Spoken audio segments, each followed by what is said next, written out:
And in that particular passage it reads, and he shall cleave it with the wings thereof, but shall not divide it asunder. And the priest shall burn it upon the altar, upon the wood that is upon the fire of a sweet savor unto the Lord. This is where they take and they cleave the wings of the bird. But they don't divide, or they don't cleave the body.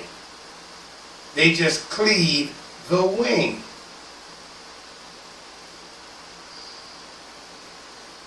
And they cleave it what? Asunder. They break it apart. They tear it. Some people say they shred it or they rip it. But they break it apart and make it so that it is according to that sacrifice which God had required and requested of them during that season. Because every season requires a different sacrifice.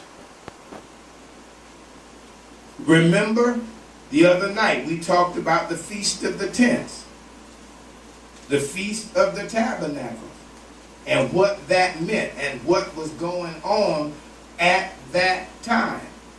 Why they called it that.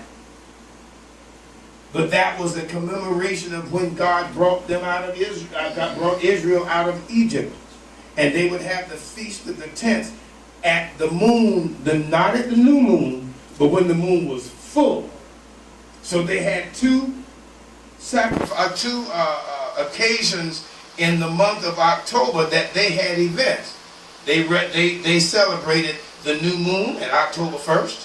2 weeks later, when the moon got full, came the Feast of the Tents, or the Festival of Tents.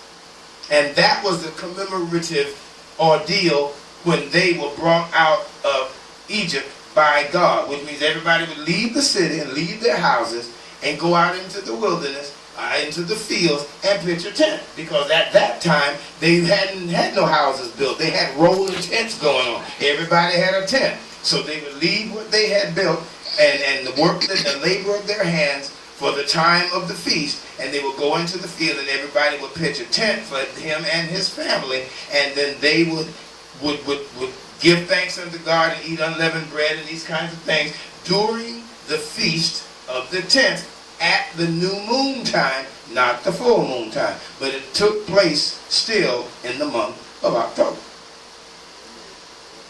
Amen. So, now, when we talk about that, and he shall cleave it with the wings thereof, but shall not divide it asunder. Thus it would appear that means to tear or split without the complete separation of both parts. So in the Old Testament, in the English translation, in the King James Version, the word cleave not only meant to split, but it also meant to join. So it had two totally separate meanings.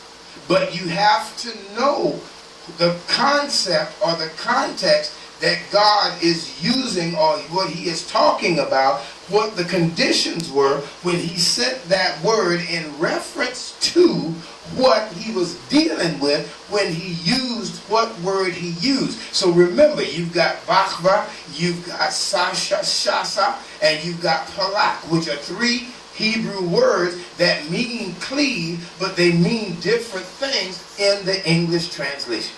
Cut, which again is another form of separation or splitting, which is a spin-off from the word cleave. But you gotta know what was going on when they said that. Let me pause right here and say this right quick. In the Bible, in the New Testament, in the book of Corinthians, it states a woman should not usurp authority over a man. Also says it a little further down in one of the epistles. People take that, the first thing they say, because they don't understand the word. But the first thing they say is, a woman, if she's a pastor, she's usurping authority over man, and God ain't in that. That was not what was going on. Back then, when Paul said that, there was some dissension and some division, which means it was some cleaving going on in the church. And there were certain women that were causing ruckus and commotion. So he told them, be quiet, and when you get home, you ask your husband anything you want to, but when you're in this church, shut up. That's pretty much what he said. But that was the deal. But people would take that and run all over town, and then bashing and beating up on women pastors, not understanding what the word is.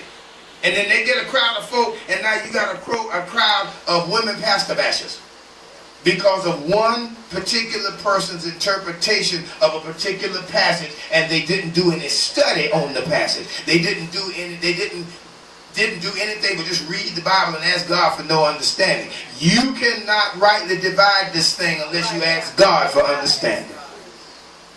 God has to be the one to open up your portal in your mind to let you see what it is that he is really saying in reference to what I mean in my word.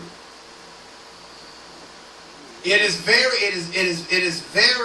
very plain in your face when God said, honor thy father and thy mother, that thy days may be long upon the land which the Lord thy God giveth thee. That really needs no explanation. You got rowdy children and they are abusive to you. When their life start getting jacked up, they don't have to ask why, they know why. Even if they don't go to church, folk don't go to church, but they'll tell you, don't buck your mama, don't buck your daddy, because you cutting your days off. So that's pretty much self-explanatory.